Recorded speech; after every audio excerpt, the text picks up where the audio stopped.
আমি ভালো আছি, ভক্তদের আশ্বস্ত করে হাসপাতাল থেকে বাড়ি ফিরলেন গোবিন্দা। হয়েছে বেশ কিছু মেডিকেল টেস্ট। ঠিক কী হয়েছিল গোবিন্দার, জানালেন খোদ অভিনেতা।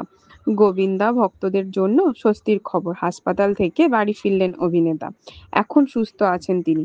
গোবিন্দা নিজেই তার শারীরিক অবস্থার আপডেট দিয়েছেন ভক্তদের।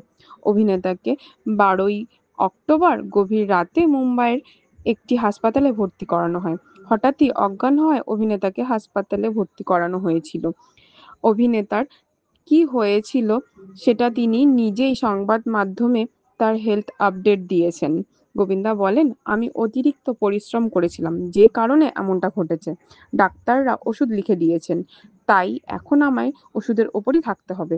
আমি আমার লাইফস্টাইল পরিবর্তনের দিকে নজর দিতে চাই। তরুণ প্রজন্মের জন্য বলতে চাই, যোগব্যায়াম এবং প্রাণায়ামের উপর আরও বেশি মনোযোগ দেওয়া দরকার। অভিনেতার ম্যানেজার শশী সিনহা সংবাদ মাধ্যমে জানিয়েছেন, অভিনেতাকে একজন নিউরোলজিস্টের সঙ্গে দেখা করারও পরামর্শ দেওয়া হয়েছে। বেশ কয়েকটি মেডিকেল টেস্টও হয়েছে এবং পর্যবেক্ষণে রাখা হয়েছে।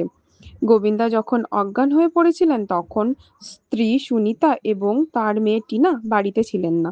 সুনিতা একটি বিয়ের অনুষ্ঠানে যোগ দিতে মুম্বাইয়ের বাইরে ছিলেন। অন্যদিকে টিনাও ছিলেন চণ্ডীগড়। গোবিন্দার অসুস্থতার খবরে দ্রুত ফিরে আসছেন তারা।